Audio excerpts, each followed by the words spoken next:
Hey there! Help me welcome the newest member to my Swiss soldier knife family, a model 1901. And I have a model 1901 and I've shown it on this channel before, but it does not have a tang stamp, so its origins are really unknown. It could be Swiss, it could be German. This one, however, has a very clear tang stamp, and it's a Rarest and Company, or Rarest AC, from the Forges de Valourbe. So Rarest and Company were one of the first Swiss makers of the Swiss soldier knife. They produced model 1890s along with Eidgenosse, and they also produced these model 1901s and some of the very earliest model 1908s. So, the only difference between a model 1901 and a model 1890, the very first Swiss soldier knife, really is the scales. The model 1890, which came out in 1891, has oak scales that are darkened or blackened with some type of oil or treatment. These tended to split, so in 1901 they went with this more modern fiber composite material, and it turned out to be really kind of disastrous because they really split and fell apart, and most of these have rotted away, been thrown away, been replaced with something else. And so the model 1901s are actually rarer than the model 1890s. These are harder to come by, really rare, harder to obtain. You can just see that they're virtually the same knife otherwise. They're both 100 millimeters, about 144 grams.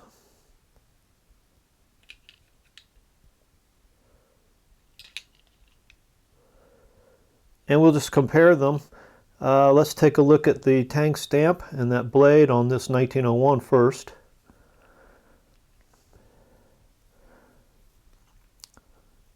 So here you can see in the middle it says L with the and symbol, C. That's for Rarest and Company. Forges Valourbe. Valourbe is a small town on the border with France and Switzerland. And it's one of the oldest, Forges de Valourbe is one of the older knife-making areas in Switzerland. And you can see that these knives have spear point blades. My model 1890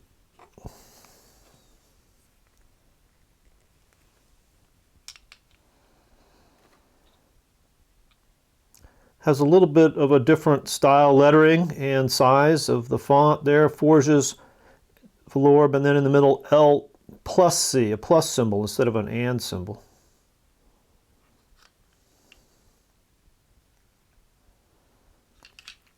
And again, a spear point blade. This one's a little bit wasted away. And the one on the 1901 is pretty good, pretty full.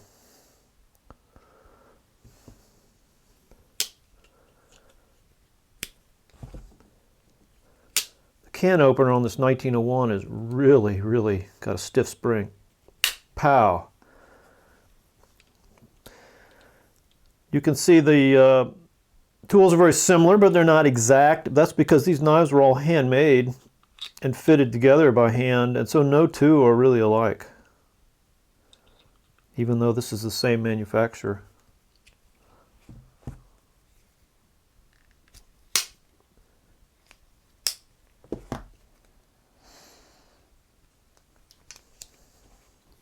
And here's a good example of that. Look at the nail nicks and those screwdrivers, how different they are. Again, both Rarest and Company knives.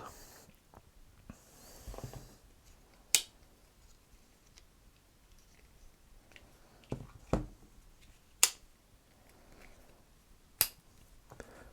then here are the awls. This one looks like I have a little more of a rounded shoulder.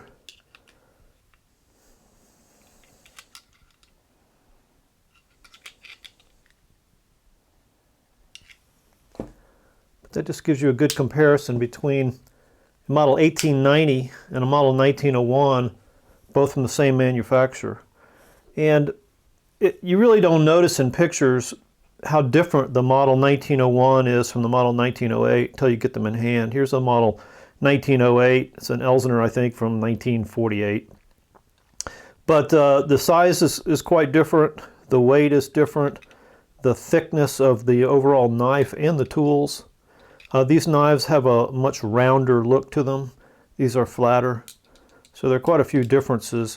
And also, you know, in 1908, they started with the clip point blade up until the model 1951. When I got this knife,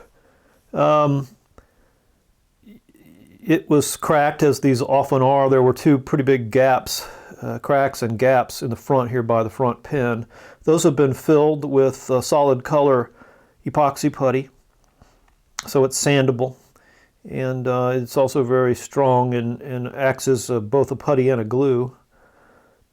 But this scale had warped to the side and stiffened, so I could not press it back into place. So I had to fill it as it was, and then I just shaved a little off the top so that top edge didn't protrude so much, and that's why we have this area down here.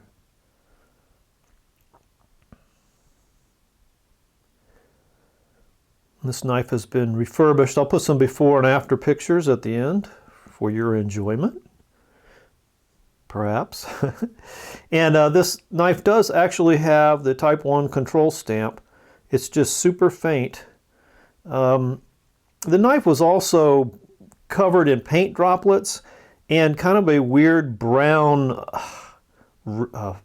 varnish or something. It was rusty, but it also had this brown varnish like in the inside, on the tools, on everywhere. I think maybe a painter had this knife for a while. But I was very careful when I cleaned the scales to work around this little area here because I didn't want to molest that very faint Type 1 control stamp. That is just about a half of that control stamp. It's just a simple little square cross. I'll throw in a macro shot of that so you can get a better look at it.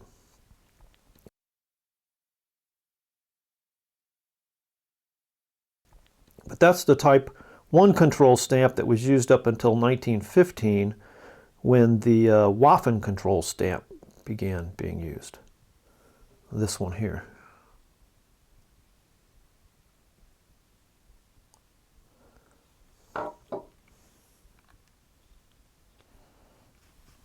You know, I said earlier, only half jokingly, that this knife may have been used by a painter somewhere along the way because of the condition I found it in. But in all seriousness, think of the history of this knife.